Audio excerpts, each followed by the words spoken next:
Muy buenas noches, amada iglesia. Te saludo con la paz del Señor. Estamos una vez más en este culto online del Centro Cristiano Jesús La Fortaleza, gozosos de lo que el Señor está haciendo en este tiempo. Sabemos de que su mano no se ha cortado para con sus hijos y sabemos que los milagros y que las promesas de Dios se siguen cumpliendo para con nosotros. Su palabra no ha dejado de correr, su palabra no ha dejado de calar en nuestros corazones. Sabemos y confiamos en que Dios tiene el control de todas las cosas. Por eso nos gozamos, por eso estamos felices, porque su presencia está en nosotros. Y como decía Jesús, mi Padre aún todavía trabaja. Amén. Y es el Espíritu Santo el que nos conmueve y el que nos lleva a que cada martes, cada viernes, cada domingo podamos compartir por medio de estas redes sociales y podamos llegar a cada casa. El Evangelio sigue llegando a cada casa, la palabra de Dios sigue entrando por las puertas de nuestro corazón, que es lo más importante. Y saber de que nosotros seguimos siendo edificados por medio de esa palabra espiritual que nos alimenta, que trae regocijo, que trae consuelo, que trae fortaleza. Y es ese Espíritu Santo que mora en nosotros, el que nos invita y el que nos desafía a que todos los tiempos en los cuales nosotros transitamos y pasamos son tiempos de prueba, pero prueba para poder ser aprobados por el Señor. Amén. Bueno, en esta noche me tocó otra vez dar la palabra. Es un gozo, es un privilegio, es un compromiso poder compartir. Yo cada vez que preparo el mensaje, me vienen sus caras, las caras de cada hermano, incluso hasta desde el lugar de la plataforma uno sabe el lugar donde se sienta cada uno, unos al fondo, otros más adelante, otros en el medio, al costadito. Y se me viene a la mente y yo pido a Dios y ruego a Dios cada vez que preparo un mensaje, de poder el mensaje llegar a tu corazón y que te pueda ser de bendición, y que sea cual sea la situación que estés pasando, que sea Dios quien esté tomando el control y que sea Dios quien esté, digamos, influyendo, ¿no? Tanto en tu forma de pensar, en tu forma de sentir, en tu forma de actuar, y no dejarte llevar por pensamientos negativos, no dejarte llevar por cuestiones que tienen que ver con el hombre y no con Dios, ¿no?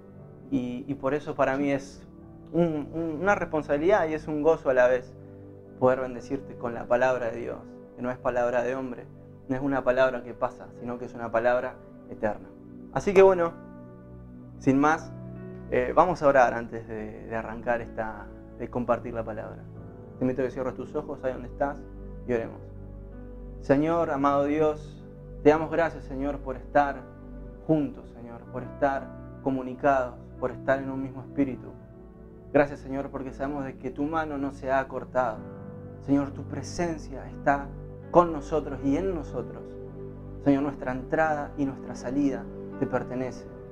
Gracias, Señor, por abrazarnos en cada momento.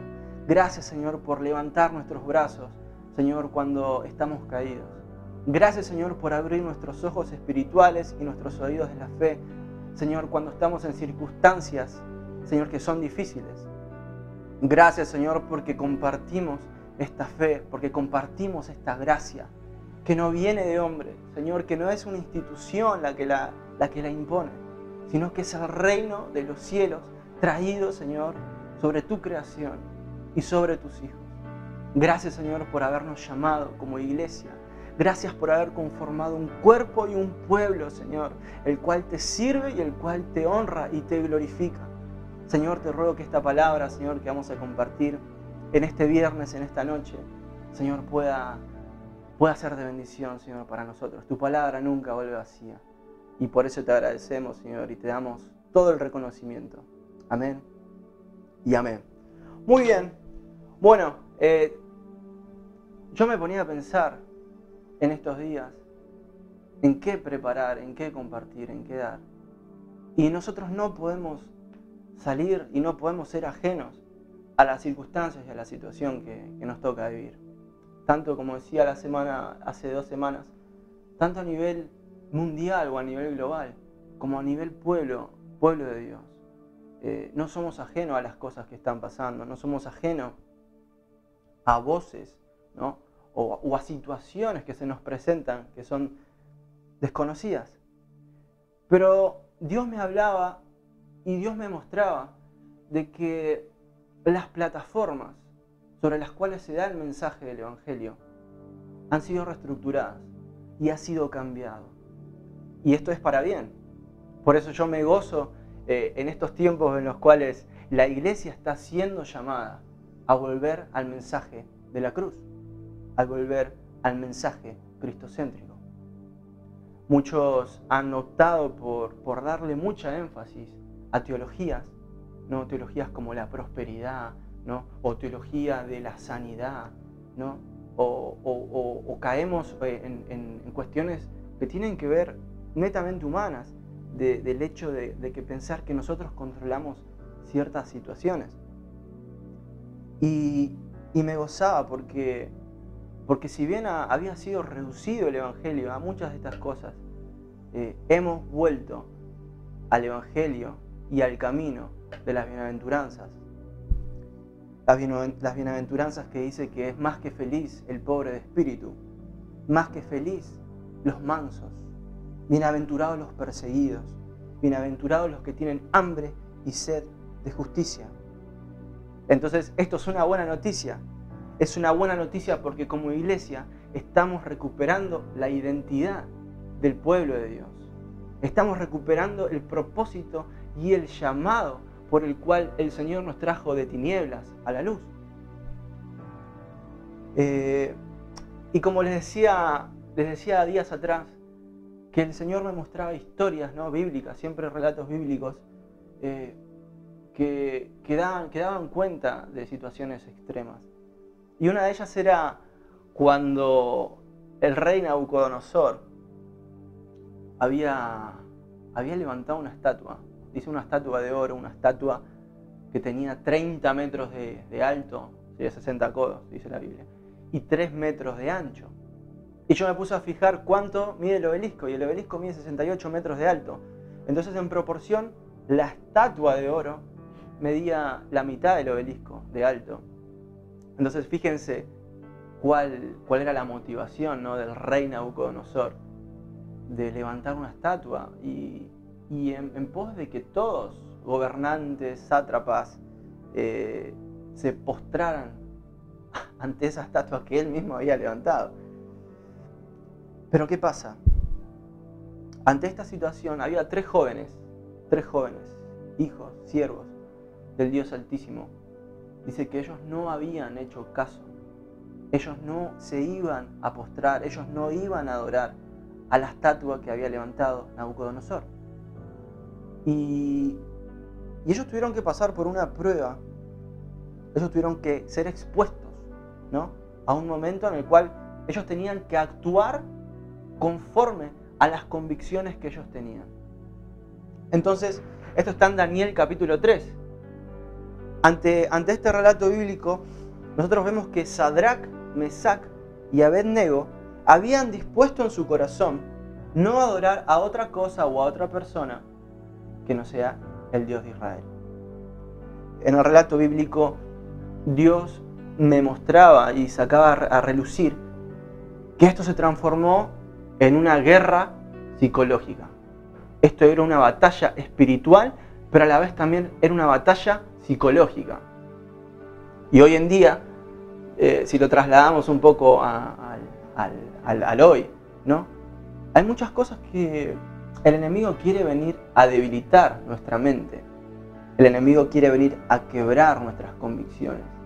El enemigo quiere venir a que nosotros sintamos de que hay cosas que no podemos controlar. Pero volviendo al relato bíblico, dice que cuando los amigos de Daniel, cuando estos tres jóvenes, no adoraron a la estatua y convencidos de que no iban a adorar al monumento o al bicho de metal que había levantado Nabucodonosor, dice que el rostro de Nabucodonosor se demudó, o sea, se le cayó la cara, ¿no? Dice, y se airó. Entonces dice que hay 3 puntos acá, que dice que Nabucodonosor manda a calentar 7 veces más el horno. Imagínense, si estando calentado una vez el horno podía matar a alguien, Nabucodonosor les dice, yo voy a mandar a calentar 7 veces más el horno, ¿no? Después dice, llamó a hombres vigorosos, a hombres corpulentos. Imagínense, no sé, un patovica en la puerta de un boliche o una discoteca. Él está con el fin de amedrentar, ¿no? Y para que uno se sienta como, no me voy a hacer el loco o me voy a portar bien, ¿no? Entonces Nabucodonosor también los manda a atar.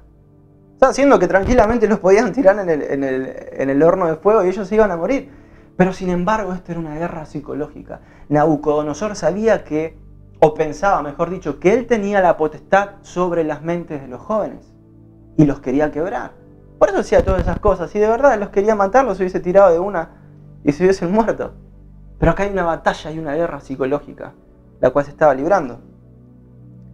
Y ante todas estas, ¿no?, esta puesta en escena, este circo que estaba haciendo Nabucodonosor, la respuesta de estos 3 muchachos fue, no vamos a darte explicación de nuestra postura. Segundo, no vamos a servir a tus dioses ni a tu estatua. Tercero, Dios nos librará de tu mano. Y aún así no lo hiciera, no nos vamos a quebrar mentalmente. Esta batalla la vamos a ganar. Amén. Así que yo te invito a que en esta noche, si estabas con algún pensamiento o un poco debilitado, yo te invito a que vos proclames y declares y digas, no me voy a quebrar. Esta batalla es del Señor. La victoria es de Dios. Por lo tanto, yo soy más que vencedor por medio de aquel que nos llamó. Así que si tenés a alguien al lado, sacudilo ahí y decirle, no te quiebres, no te decaigas. La victoria es del Señor. Y dice que desde el minuto 1, los amigos de Daniel empezaron a actuar, o ellos actuaban, acorde a las convicciones. Acorde a las convicciones que ellos tenían. Y el resultado fue que los hombres vigorosos, los patovicas, ¿no?, los que entrenaban en el gimnasio y tenían músculo, ellos murieron quemados en el horno de fuego. Dice que el rey se espantó. Nabucodonosor se espantó, ¿no? El que tenía dominio sobre todas las cosas, el que había levantado una estatua de 30 metros, se espantó. Dice Nabucodonosor, reconoció a Dios, dice, al Dios Altísimo, y lo bendijo. Usted después lea el relato bíblico, yo un poco lo resumo para poder, pero está en todo Daniel 3. Dice, y todos los gobernantes fueron testigos oculares del poder de Dios, y que el fuego no había tenido efecto sobre ellos. Pero lo más importante, o al menos lo que yo te quiero compartir hoy, Daniel 3:28, no, antes de ir a eso, dice que Nabucodonosor dijo, bendito sea el Dios de ellos, de Sadrac, Mesac y Abednego, que envió su ángel y libró a sus siervos que confiaron en él y que no cumplieron el edicto del rey y entregaron sus cuerpos antes que servir y adorar a otro Dios que su Dios. Fíjense, o sea, el rey que estaba librando una batalla psicológica y tenía todos los recursos y las herramientas para quebrar a estos jóvenes que tenían convicciones, termina bendiciendo a Dios. Y dice, son benditos porque entregaron hasta sus cuerpos. Sus convicciones los llevaban incluso a entregar su vida, pero no iban a adorar a la estatua que yo levanté. Ahora, toda esta historia es espectacular, es fenomenal, del poder de la fe, del poder de las convicciones, de tener una mentalidad totalmente superadora. Pero lo que a mí, lo que más me resalta en todo esto, no es lo que el fuego pudo llegar a hacer o no hizo en el cuerpo y en la ropa de estos muchachos, sino la experiencia que ellos tuvieron con el cuarto hombre. Una situación extrema de supuesta debilidad, ¿no? Que iba a demostrar la debilidad y el miedo de estos jóvenes. Los llevaron a tener un encuentro y una experiencia con el cuarto hombre. Dice que ellos obraron conforme a su fe y no a una conveniencia ni a una comodidad. O sea, no actuaron por miedo. Ellos actuaron en fe. Ellos actuaron con convicciones. Y en esta noche, si este mensaje te está llegando a tu corazón, yo confío en que el Espíritu de Dios te está levantando, te está fortaleciendo, te está diciendo, todo esto es un tiempo de prueba. Si te sentís que estás en el horno, esto es un momento de prueba en donde vas a tener un encuentro espiritual, una experiencia con Dios, como nunca antes la tuviste. Primera de Juan 5:4 dice, todo lo que es nacido de Dios vence al mundo. Y esta es la victoria que ha vencido al mundo, nuestra fe. Primera de Juan 5:4. Después te invito a que lo busques y que lo leas y lo releas las veces que sea necesario. Dice, todo lo que es nacido de Dios vence al mundo. Dice, por eso, ahora nos vamos a adentrar un poco en el mensaje. Y te dejo también Efesios capítulo 2, versículo 10, que dice que somos hechura suya y que fuimos creados en Cristo.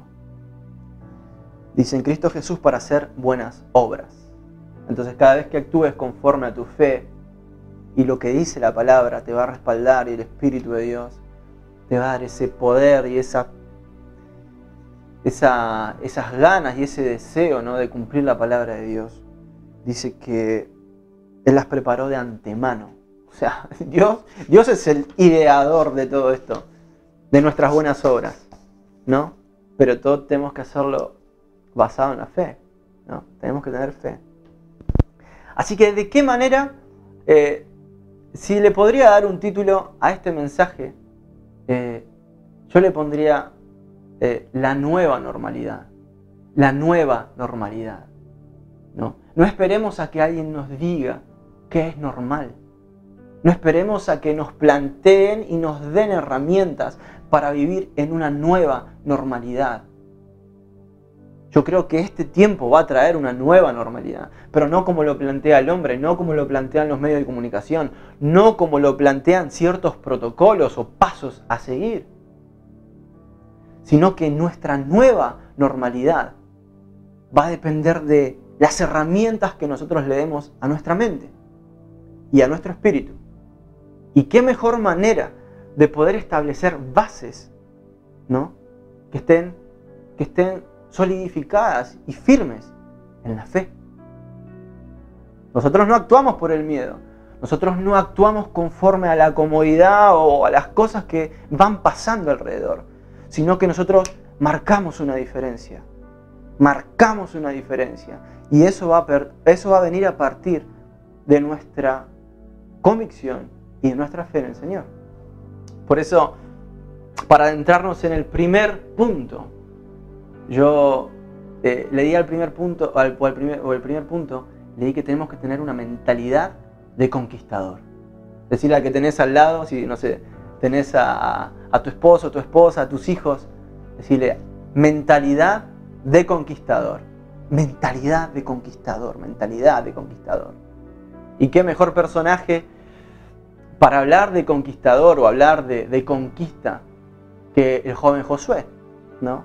No es este Josué que está hablando, sino que es el Josué de la Biblia. Y entonces te invito a que vayas a la Biblia en Éxodo capítulo 33, versículo del 7 al 11. ¿No? Lo voy a leer rápido y voy a tratar de focalizarme más en lo que queremos hablar. Éxodo 33, capítulo 7. Dice, y Moisés tomó el tabernáculo y lo levantó lejos, fuera del campamento, y lo llamó el tabernáculo de reunión. Y cualquiera que buscaba a Jehová salía al tabernáculo de reunión que estaba fuera del campamento. Y sucedía que cuando salía Moisés al tabernáculo, todo el pueblo se levantaba y cada cual estaba en pie a la puerta de su tienda. Y miraban en pos de Moisés hasta que él entraba en el tabernáculo. Cuando Moisés entraba en el tabernáculo, la columna de nube descendía y se ponía a la puerta del tabernáculo, y Jehová hablaba con Moisés. Y viendo todo el pueblo la columna de nube, dice que estaba a la puerta del tabernáculo, se levantaba cada uno a la puerta de su tienda y adoraba. Y acá me quiero detener, en el versículo 11. Y hablaba Jehová a Moisés cara a cara, como habla cualquiera a su compañero. Y él, Moisés, volvía al campamento. Pero, esto es importante, en eso también nos vamos a detener bastante en el mensaje. Pero, el joven Josué, hijo de Nun, su servidor, nunca se apartaba de en medio del tabernáculo. Y esto me hacía pensar un poco, ¿no? del tiempo de la capacitación, ¿no? Del tiempo de preparación. Qué importante es permanecer en el tabernáculo, permanecer en la presencia de Dios. Esa búsqueda que nos lleva a decir, no me voy a conformar. O sea, para mí hay algo más, ¿no? Entonces Josué sabía de que en un momento Moisés ya no iba a estar más, ¿no? Y que él era en parte el sucesor, ¿no? Y él tenía que ser capacitado, él anhelaba ser capacitado. Y si nos imaginamos y vemos que Josué era un guerrero, Josué era un conquistador, ¿qué es lo primero que se nos viene a la mente? Que Josué tenía que estar blandiendo la espada, ¿no? Entrenando, luchando, haciendo ejercicio, levantando pesas, haciéndose fuerte, conociendo estrategia militar. Pero sin embargo, la capacitación de Josué fue en la búsqueda de Dios, en la intimidad con Dios, ¿no? Y eso es lo que hace a la mentalidad de conquistador, tener intimidad con Dios. Cuando Dios llama a Josué, ¿no? En Josué capítulo 1, el versículo 5, dice que Dios le habla a Josué y le dice: como estuve con mi siervo Moisés, como estuve en el tiempo en que vos veías que yo hablaba y que yo enseñaba a Moisés, así voy a estar con vos.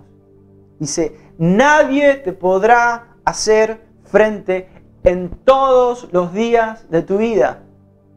Como estuve con Moisés, estaré contigo.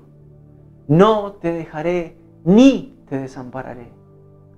Entonces, ¿qué iba a producir esto en el corazón y en la mente de Josué? Si no era confianza, ¿no? Si no era confianza, si no era un espíritu de conquista, una mentalidad de guerrero, ¿no? Él no necesitaba la espada más filosa, él no necesitaba los músculos y las técnicas más desarrolladas, él no necesitaba saber de estrategia militar, porque él tenía una confianza y una convicción de que así como él vio ser abierto el Mar Rojo, ¿no? Y caminar en seco, así Dios le iba a dar la victoria. Y mismo el río Jordán fue abierto, ¿no? Los milagros parecidos y la forma como estuve con Moisés, así voy a estar con vos. No te dejaré ni te desampararé.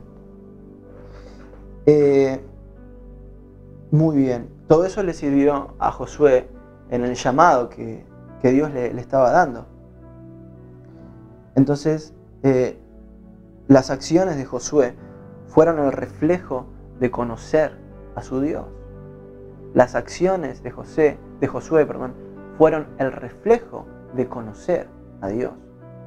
A Josué no le resultaba extraño que Dios o que Jehová le hablara o le encomendara algo, porque Josué conocía a Dios. Que Dios es un Dios santo, justo, que no se complace en la idolatría ni en la mentira. Dice, y que respalda con su poder a aquellos que actúan y obedecen conforme a la fe que puso en ellos.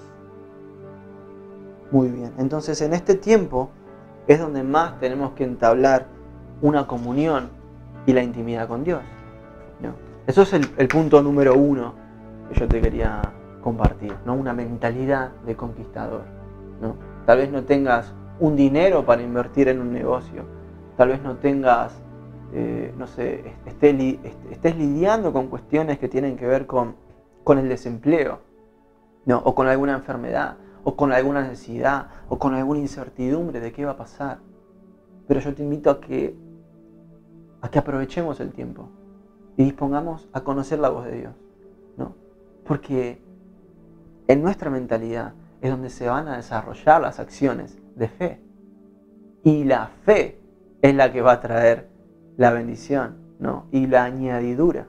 Pero para eso tenemos que buscar al reino de Dios. Punto número 2. Tenemos que tener una mentalidad de profeta, ¿no? Ahora preguntamos qué es ser profeta. Y si lo buscamos en el diccionario, la palabra profeta viene del griego profetes. ¿Qué significado tiene mensajero y portavoz? Siempre nos asimilamos que la profecía o la palabra del profeta tiene que ver con predecir, ¿no? O decir qué va a venir en el futuro. Pero solamente el 3% de la actividad de los profetas de la antigüedad era predecir cosas que iban a pasar. Mayormente ellos eran voceros, ellos eran mensajeros de lo que Dios decía. Entonces, no le tengamos miedo a la mentalidad de profeta, ¿no? Para eso vamos a buscar en Juan, capítulo 20. Juan, capítulo 20.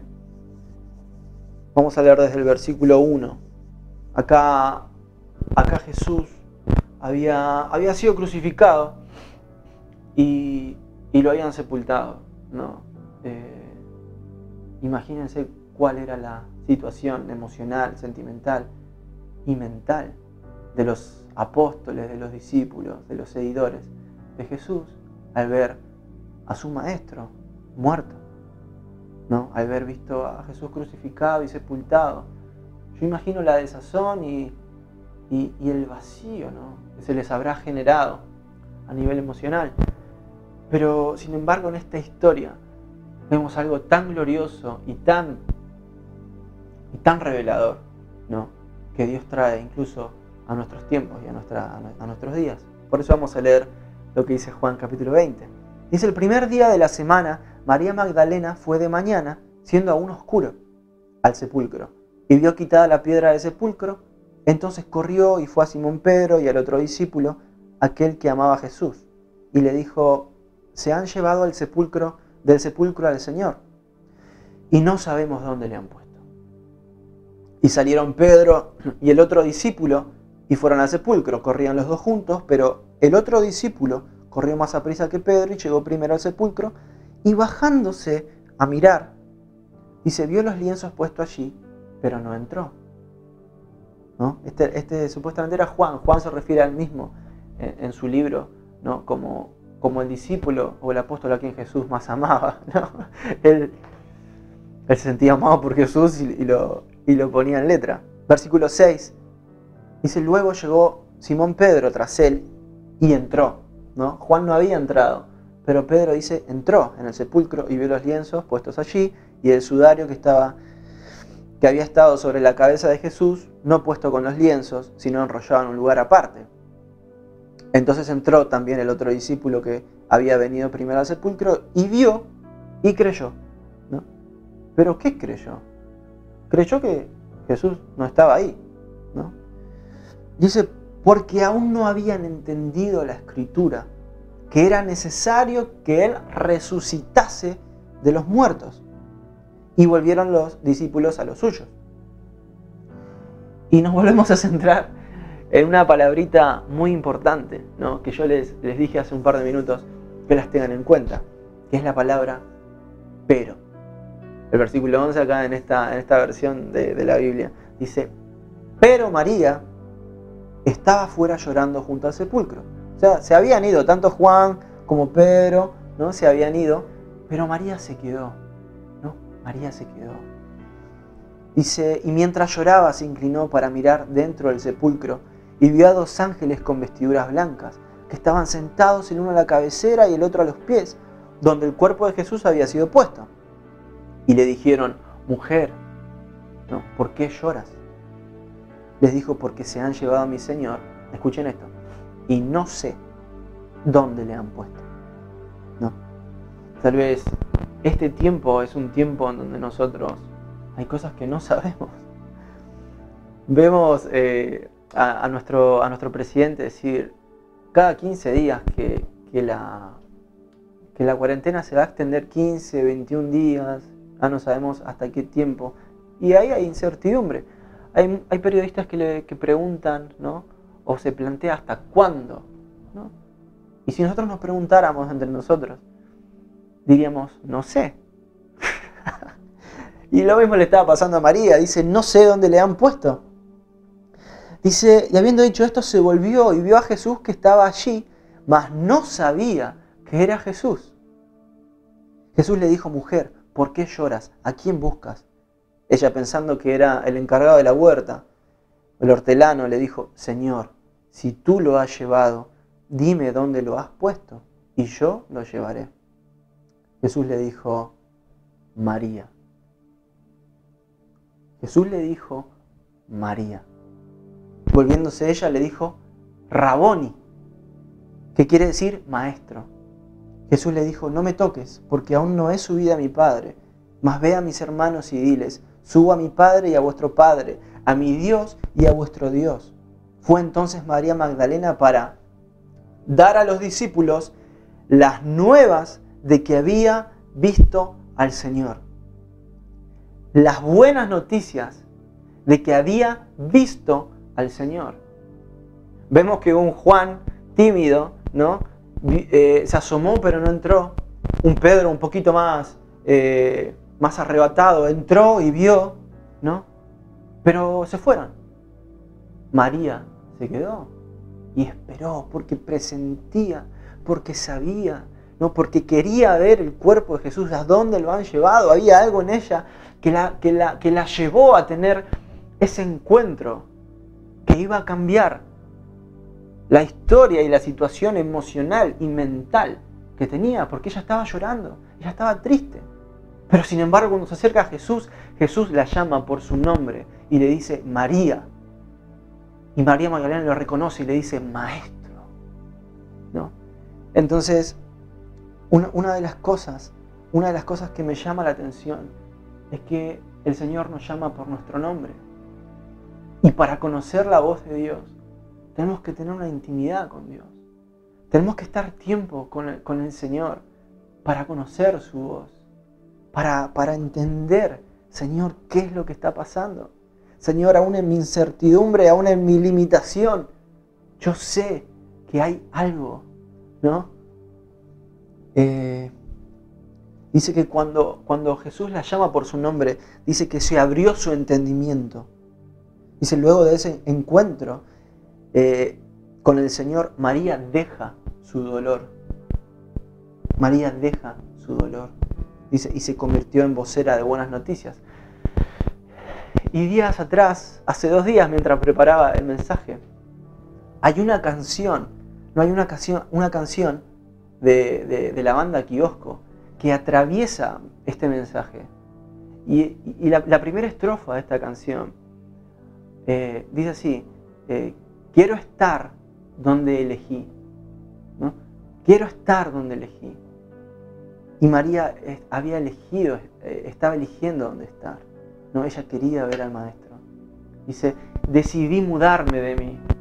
Es una sensación de saber qué es amarte, ¿no? Y si nos preguntamos por qué el Señor permite muchas cosas y muchas veces, ¿no? que nos pasen, es que es para esto, para que cambiemos nuestra mirada, ¿no? de pensamientos o de teologías o de comodidades en las cuales estábamos sentados, pero que no tenían que ver con el camino que Jesús nos trazó a nosotros. Entonces estos llamados de atención no son para que volvamos al camino de las bienaventuranzas, ¿no? Y que elijamos dónde queremos estar. Y las palabras de Jesús, cuando nosotros tenemos un encuentro con el Señor, las promesas, es donde toman más fuerza. pero eso toma en la intimidad. Y antes de adentrarme ya al tercer punto, me ponía a pensar un poco esto, que el mundo hoy en día nos plantea necesidades virtuales, ¿no?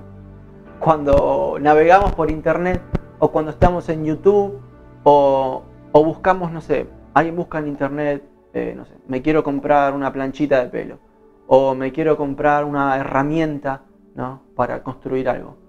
Y cuando lo buscamos, automáticamente, ¿no?, internet sabe y nos induce a que nosotros compremos ciertos productos. Y vos decís, ¿cómo sabe YouTube lo que yo quiero comprar? ¿O cómo sabe Mercado Libre? ¿O cómo sabe Facebook? Y te bajas una aplicación, no sé, o un videojuego, o una aplicación, no sé, para hacer ejercicio, y en la publicidad te aparece esa planchita de pelo, o te aparece esa herramienta, ¿no? O mismo también nos crean necesidades virtuales. Nos hacen pensar o creer la publicidad de que nosotros necesitamos cosas que en realidad no las necesitamos, pero sí nos inducen a comprarlas. Entonces, yo me ponía a pensar y decía, ¿cuántas publicidades no hay en internet o en los medios? Hay del Evangelio. ¿Cuánta publicidad tiene el mensaje de Cristo, el mensaje de Jesús? Y la respuesta es casi nada. La respuesta es que el Evangelio no tiene casi publicidad en los medios ni en las redes sociales. Pero sí hay algo, que las cuestiones reales, no las virtuales, sino las cuestiones reales de la vida real, nos hablan de una necesidad espiritual. Todos los que nos acercamos al Señor nos acercamos porque teníamos una necesidad real, sea por alguna enfermedad, o sea por alguna necesidad económica o familiar, o emocional. Nos acercamos al Señor porque teníamos una necesidad real, ¿no? Y esa es la mejor, o esa es la publicidad, digamos, que tiene el Evangelio, ¿no? Romanos habla de que la creación es una de las pruebas. La creación, Romanos 1, casi al final del capítulo, habla que la creación, la gloria, ¿no?, que vemos en una montaña, en su altura, o en un extenso mar, o en el cantar de las aves, o en la potencia de un búfalo, o el pelo de un león, o el firmamento con sus estrellas, el esplendor del sol, la belleza del brillo de la luna, ¿no? Esa es la publicidad que Dios tiene para decir, hay un creador, hay un diseñador, hay un arquitecto que creó todo esto para que le conociéramos y para que de alguna manera haya una señal para que nosotros nos acercáramos a Él. Y esa es la oportunidad que nosotros tenemos. Tuvimos una oportunidad de acercarnos a Dios y no la desaprovechamos. Por eso el mensaje de la cruz, por más que no sea materia publicitaria en las universidades o en los cursos terciarios, la cruz sigue cambiando el corazón del hombre y dando eternidad a sus obras. El mensaje de la cruz sigue cambiando el corazón del hombre y le da eternidad a sus obras. Y Él nos dice cara a cara que hay un lugar en su reino para nosotros. Y con esto me adentro al último punto, ¿no? Lo voy a hacer un poquito rápido.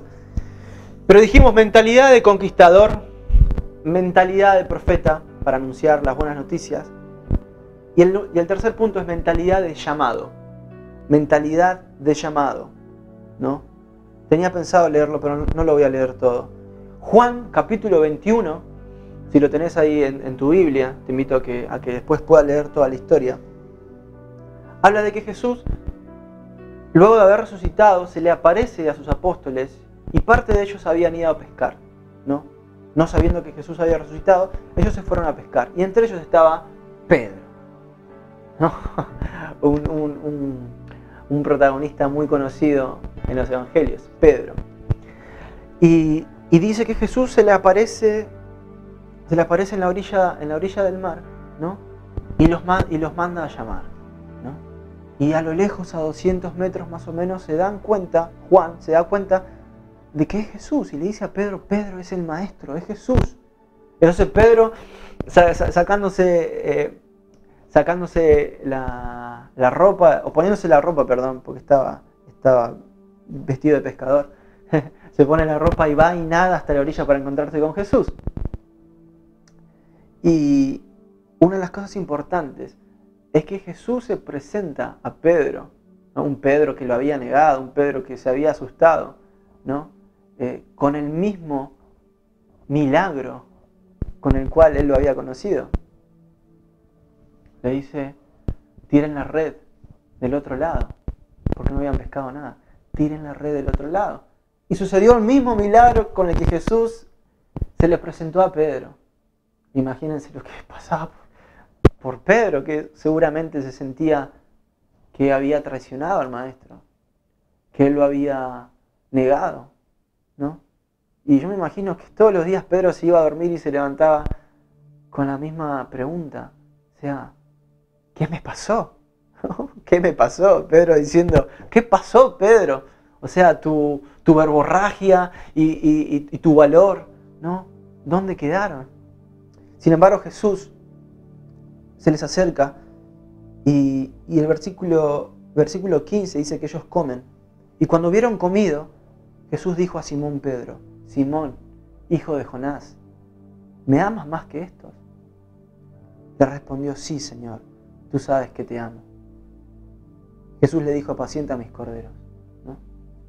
Y no lo voy a leer todo, pero 3 veces Jesús le pregunta, Pedro, o mejor, Simón, hijo de Jonás, ¿me amas más que estos? Y Pedro le decía, seguramente con un poco de vergüenza, Señor, tú sabes que yo te amo. Y le dice, apacienta mis ovejas, hasta el versículo 17. Entonces Jesús le estaba demostrando a Pedro que él seguía confiando en Pedro, a pesar de que él lo había negado, a pesar de que Pedro se había amedrentado con una situación y había abandonado y traicionado a Jesús, ¿no? Sin embargo, Jesús le pregunta 3 veces. 3 veces Pedro lo negó a Jesús. 3 veces Jesús lo restaura y lo confirma. Entonces, esto es glorioso. Muchas veces nosotros pensamos de que son nuestras debilidades o nuestras limitaciones los que van a frenar el llamado de Dios hacia nuestras vidas. Pensamos que nuestros pecados o pensamos que nuestras fallas son las que le ponen un stop a lo que Dios quiere hacer o por lo que Dios nos llamó a nosotros. Sin embargo, en esta noche yo te animo y te desafío y que nos desafiamos a que volvamos a encontrarnos con ese llamado. Porque si bien Simón, hijo de Jonás, ¿por qué no Pedro? Porque Jesús sabía las limitaciones. Y que aparentemente Pedro era un simple pescador. Pero Jesús le dijo, yo te voy a hacer un pescador de hombres. Yo te voy a hacer un profeta. Yo te voy a hacer una persona que anuncie el evangelio y las buenas nuevas, ¿no? Pero primero te tengo que confirmar 3 veces, ¿no? Pedro, ¿me amás de verdad? ¿De verdad estás dispuesto a responder al llamado que yo te hice? Y Pedro le dice, sí, Señor. Sí, Señor. Y te invito y nos invito a que podamos decirle, sí, Señor. Sí, Señor. Sí, Señor. Daniel capítulo 3, versículo 39, ya para finalizar, en esta lucha y en esta batalla espiritual que se está librando. Y hablamos de que no nos vamos a amedrentar, no vamos a actuar conforme al miedo, sino conforme a la fe. Y que la nueva normalidad no va a ser determinada por un dictamen o por un edicto político ni de gobernador, sino que la nueva normalidad va a ser establecida por nuestra relación con Dios, por un cambio, por una intimidad, por una búsqueda, por una mentalidad que nos hace ser conquistadores, que nos hace ser profetas y que nos reconcilia con nuestro llamado y que nos confirma en el llamado que Dios hizo a nuestras vidas. Por eso es importante el pero el joven Josué seguía en la presencia de Dios, nunca se apartaba del tabernáculo. Pero María no se fue, sino que esperó al momento en el cual iba a tener un encuentro con su maestro. Y ya para terminar, volviendo un poco a la historia inicial de Sadrach, Mesach y Abednego, Daniel 3:25 dice que Nabucodonosor, he aquí, yo veo 4 varones sueltos. Yo veo 4 varones libres. Yo veo 4 varones de fe, ¿no? Dice que se pasean en medio del fuego sin sufrir daño y el aspecto del cuarto es semejante al Hijo de los dioses. Entonces esta palabra es la que yo te quiero dejar, es con la que yo te quiero animar. Y así como Dios me animó a mí y el Espíritu Santo tomó esta palabra y empezó a actuar en mi vida, invito a que vos te puedas aferrar a esta palabra y que puedas decir, voy a cambiar mi mentalidad, voy a ir en pos de esa nueva normalidad, de esa nueva intimidad con Dios, ¿no? Para que cuando cambie esta situación, o no, mi mentalidad va a cambiar. Soy un hombre libre. Mi mente está suelta y mis convicciones van a ser las que se van a plantar frente al miedo. Amadísimo Señor, te doy gracias en esta noche, Señor, porque tu palabra es la que trae luz, es la que trae revelación y es la que trae, Señor, esa confianza y esa fe de que todo lo que es nacido de Dios vence al mundo. Y esa es la victoria, nuestra fe en el autor y consumador de todas las cosas, que es Jesús. En esta noche, Señor, yo te agradezco porque creo que hay un cambio, creo que hay una ruptura, Señor, en nuestra forma de pensar y es para bien. Preparados para salir. Señor, sea el momento en que tengamos que retomar ciertas actividades, no vamos a ser los mismos. No vamos a ser los mismos, Señor, sino que tu Espíritu es el que va a obrar en nosotros, acorde y conforme a la fe que fuimos alimentando. Gracias, Señor, porque tu presencia está con nosotros y en nosotros, y es tu palabra la que nos edifica, la que nos alimenta y la que nos hace cada día más fuertes. En el nombre de tu Hijo amado Jesús, amén y amén. Bueno, me despido y te invito, ¿no?, a que reflexiones en esta palabra y que podamos estar cada vez más fuertes y más unidos que nunca, porque estamos siendo y haciendo iglesia. Y en el lugar donde vos estás vas a ser de bendición y vas a cambiar la mentalidad de muchos que estaban presos. Te mando un saludo, un fuerte abrazo, Dios te bendiga y nos vemos el domingo 11:30 de la mañana. Dios te bendiga.